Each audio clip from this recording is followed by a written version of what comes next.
grisaille en hiver qui n'en finit pas, bref, la déprime, mais il y a des solutions. Merci Alexandra de Roulac d'être avec nous. Vous êtes coach du bonheur. Déjà, rien que ce titre, ça nous redonne le moral. Pourquoi est-ce qu'on est dans cet état finalement? La météo, ça a vraiment une influence sur notre moral?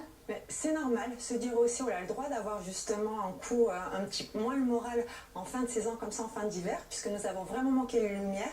Il faut savoir que la lumière, c'est bon et pour la bonne humeur et pour la santé aussi. Mais se dire qu'il y a des solutions. Et les solutions sont, en fin de compte, l'idée c'est de monter la sérotonine, qui est l'hormone de bonne humeur.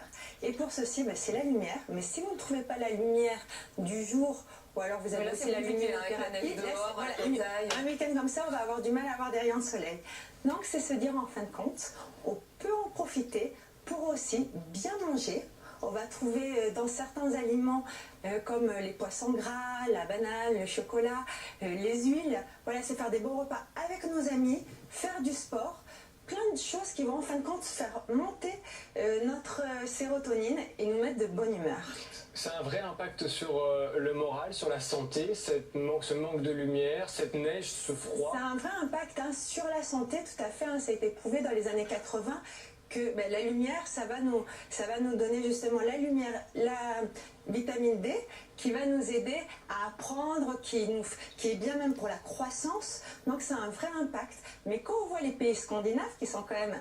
Il y a la journée du bonheur bientôt, qui sont les premiers et qui manquent de lumière. On se dit, c'est aussi un état d'esprit et on peut décider chez nous d'avoir un endroit chaleureux et de se dire l'hiver, en fait, quand nous sommes en France, c'est normal, il fait froid, il fait gris, mais on peut se dire, qu'est-ce qu'on peut en fin de compte pour se faire plaisir avec ce temps, plutôt que se dire, allez, on va passer la journée à ruminer, puis on va parler que du mauvais temps. Mais dans les pays scandinaves, eux, ils sont habitués à avoir ces journées très noires, finalement, sans beaucoup de soleil. Nous, on a moins l'habitude de ça. Bien sûr, mais nous avons quand même l'habitude en hiver qu'il fasse froid. Donc se dire, là, c'est à répétition. C'est en fait d'avoir... C'est vrai qu'il a fait très gris, c'est pour ça que, en fin de compte, c'est aussi se dire, il se passe ça, on ne peut pas le changer.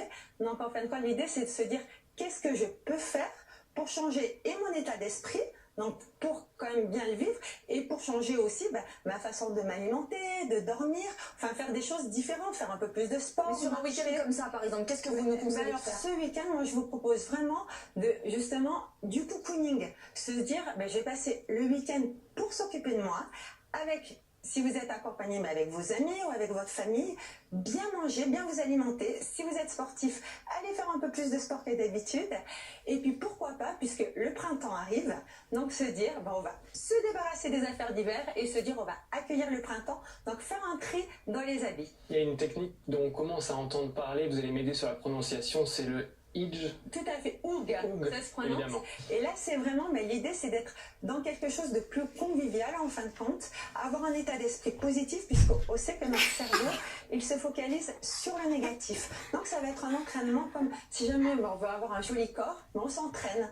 Mais là, c'est pareil, si on veut avoir un état d'esprit positif, on va s'entraîner à voir en effet, plutôt que le temps à moitié gris, se dire, tel le temps, il sera même à 10% ensoleillé, et avec ses 90% de gris, qu'est-ce qu'on va faire? Ça veut dire qu'il faut faire abstraction du fait qu'avec cette grisaille, on se sent souvent un peu plus fatigué aussi? Mais l'accepter, parce que c'est important, parce que se dire après, l'idée n'est pas d'être toujours non plus de bonne humeur, donc accepter qu'on a un coup de down, mais revenir après vers le bonheur, et se dire, puisque l'ONU a décidé que c'était le 20 mars, mais se dire, pourquoi pas, moi je propose qu'on décide que chaque jour, ça soit une journée de bonheur. Et pour ceci, c'est vraiment à nous de savoir quels sont nos besoins à chaque saison. Est-ce que les Français sont heureux? Parce qu'on parle beaucoup des Français râleurs, Mais je crois que ça a un petit peu remonté, nous sommes toujours 23e, je crois, quelque chose comme ça, donc c'est toujours un petit peu mieux.